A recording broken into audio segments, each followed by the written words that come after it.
This is a behavior support plan for Samantha Green, who is a neurotypical 14-year-old in high school, and she's on the basketball team. She is currently struggling with her free throw formation, which, as a result, is affecting her accuracy or percentage of free throws. The basketball coach reached out for assistance in implementing reinforcement procedures in order to increase her appropriate formation and shooting accuracy. So there are 2 target behaviors for her support plan. The first one is appropriate formation in free throw shooting, which consists of 13 sequential steps in which she must learn in order to shoot accurately. The second target behavior is completed free throw, which means that the ball goes through the basket. Why target formation and accuracy of free throws? Well, when Samantha engages in poor free throw shooting formation, this decreases the frequency of free throw completed. Since Samantha has 2 target behaviors, there is a short-term goal and a long-term goal for each. So for formation and free throw shooting, her short-term goal is that she will average 70% of steps correct for the task analysis, and her long term is that she will average 90% of steps correct for the task analysis. Then for accuracy of free throw shots, which is the ball going through the basket, for the short term, Samantha will be able to complete an average of 60% across 3 consecutive practices, and the long term is that she will complete an average of 70% of given opportunities across 3 consecutive practices. Some antecedent manipulations to consider. You need to look at behavior altering effects, such as complete the free throw trials in the beginning of practice in order to avoid muscle fatigue that may occur later on in practice. This is really to help Samantha get set up for success. Also, eliminating extraneous variables, such as other team members need to stay off to the side and quiet, or even having a one-on-one session with the coach. Have Samantha verbally state the sequential steps in the behavior sequence, and also have her model the sequence out, maybe without a ball as well. Some strategies for encouraging the appropriate behaviors include having the coach vocally walk Samantha through the sequential steps of the shooting behavior, having the coach model the steps of the sequence as well. Also, establishing and reviewing the short-term and long-term goals for that individual will be helpful. And the coach should give the individual specific praise while they are practicing the behavior sequence. And the coach should use a task analysis in which the free throw shooting will be broken down into smaller and teachable steps. So some strategies for responding for the inappropriate behaviors that may occur is you can use total task prompting. So if at any time during the behavior chain that Samantha's formation is not accurate before the shot is released, the coach should provide a prompt in order to have Samantha fix that particular step. For example, a vocal prompt to fix the stance, or a physical prompt to keep the guidance hand steady. Each free throw is recorded via an iPhone or an iPad app that will shoot the behavior and put it in slow motion so that Samantha and the coach can review the shot using the video recording. So Samantha can really utilize video modeling as well and see exactly what she did. And that is an opportunity for the coach to be able to go over the correct steps and give feedback about the final product as far as what she did correctly and what might need to be worked on. So the next thing to consider is your prompting procedure. So a combination of prompts may be needed during the total chain prompting. So in the video you're about to see, the coach is utilizing a total task prompting procedure. So let's watch that. Remember that your feet cannot cross over the white line until you have released the ball. So to start, we're going to walk up to the line. You're going to put your right foot even with the middle of the rim. Find that line. Good job. You're going to put your feet about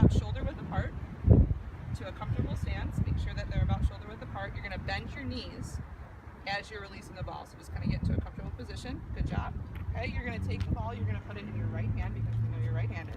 You're going to extend your right hand out here. There should be some space in between the ball and your palm. You're going to take your arm and you're going to turn that into what looks like a backwards L. Is this how? That's perfect. Okay, you're going to take your left hand, which is going to be called your guide hand, and you're going to put it on the side of the ball. So we're turning. Okay, our hand is facing toward the rim. Your left hand is on the side of the ball. Excellent. Now when you release the ball, you're going to bend your knees, and your release is going to coincide with the bending of your legs. So as you bend, you're going to release the ball. This left hand is called a guide hand. So your fingertips are on the side of the ball, but they're basically just guiding the ball where it's going. So you're not putting any pressure from your left hand. So as you release, this hand is going to stay exactly where it is. And when you're releasing, your goal is to try and grab the rim as a way to make sure that the ball goes straight. Okay? All right, let me just record you and we'll make sure that we're doing this right so you can look over and see anything that might be a problem. Is this okay with the elbow? Looks good. You want to bend those knees, and as you bend your knees, you're releasing the ball. Ready? Grab the front of the rim. Excellent. Great job. Okay, let's look at it. So if we pause it, looks like your legs are in the right spot. Your release was great. It was at the top of you. Coming up from bending your knees, and your hand was straight and grabbing the rim. Nice work. So as you can see, the coach relied on a lot of vocal prompts initially, but she also incorporated some physical prompts when Samantha was not able to keep her guiding hand in the correct position. So things like that, prompting when necessary, using that total task procedure.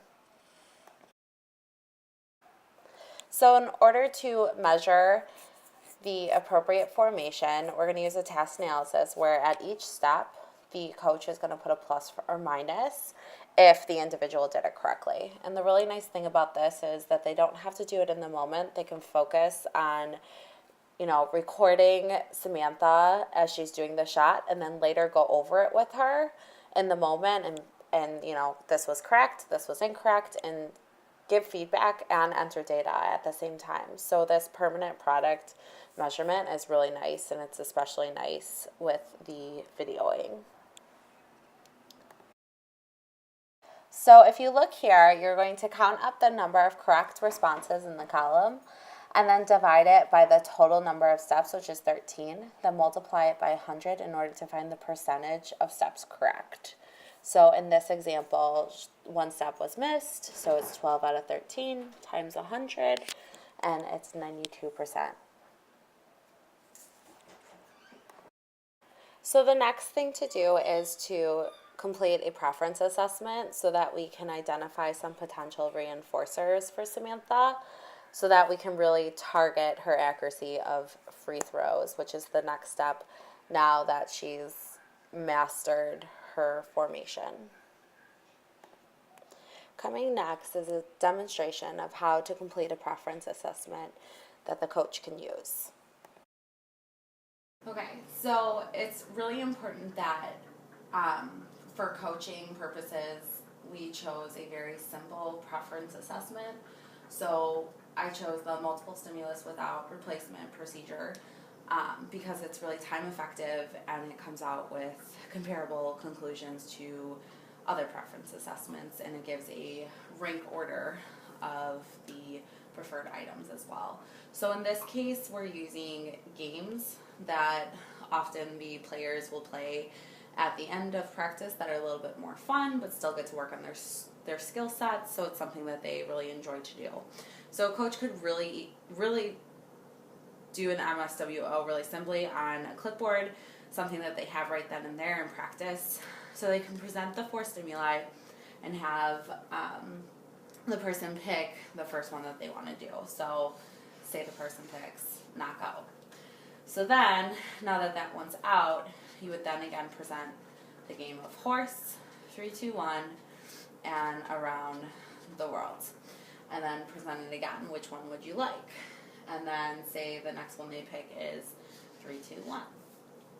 So then you leave that one out next, and then present the other 2 stimuli that are left and tell them to pick again.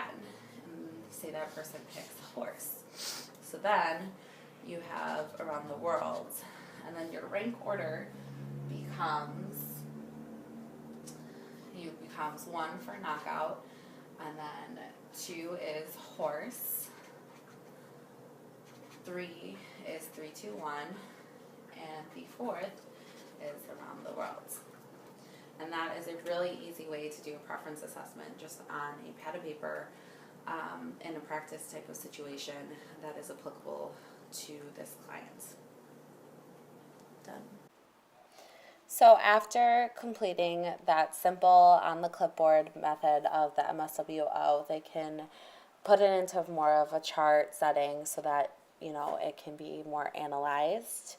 And then once it's analyzed, so here's an example of the analysis for the MSWO showed in the video. And you can see here that we have a rank order. I would only suggest that the coach does 1 trial in order to discover the preferences.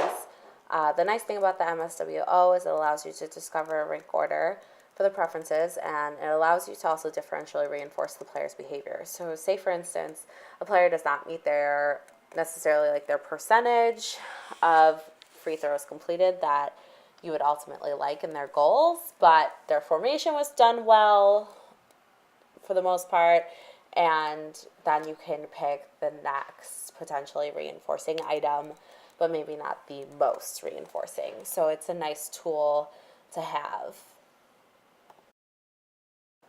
So after you complete the preference assessment, we're going to be using a token economy to reinforce her completed free throw shots.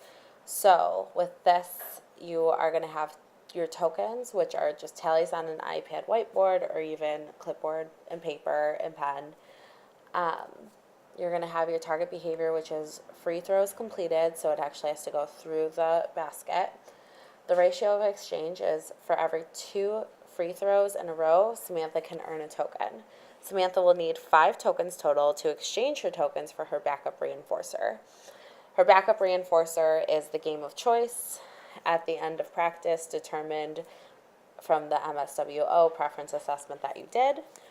There's also no time restriction for completing this. We want Samantha to earn the 5 tokens in order to exchange it for her reinforcer so that we can, really reinforce those appropriate behaviors and increase her accuracy. So the measurements for free throws completed is by permanent product. And permanent product, you measure the behavior after it has occurred. So you measure the effects that the behavior has on the environment. The advantages of this is you're free to do other tasks, such as that video recording of the player's formation, and there's no need for multiple observers in order to ensure accurate recording because you have that finished product, especially on video as well. So here is the measurement data sheet for free throws completed. This is across 10 trials. So what you would do is you would put a plus or minus for each trial of whether or not the ball actually went through the basket.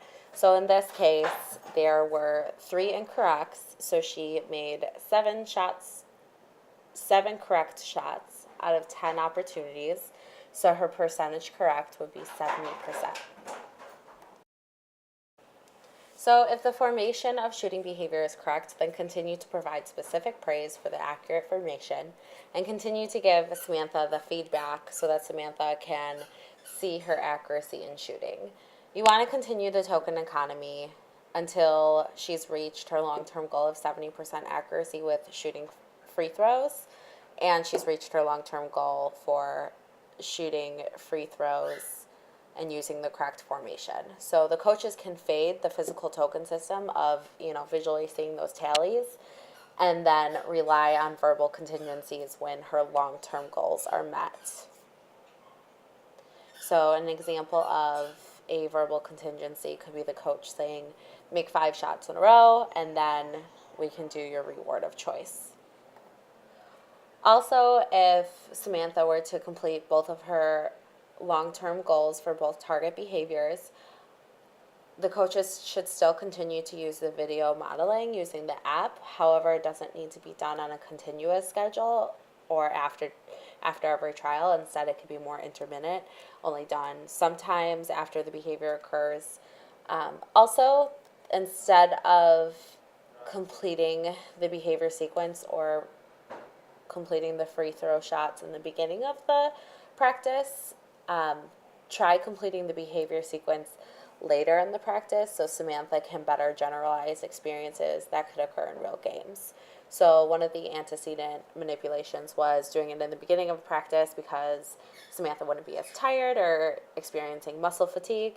However, those are contingencies that she will face in real life games. So it might be a good idea to move on to that in order to help with her generalization.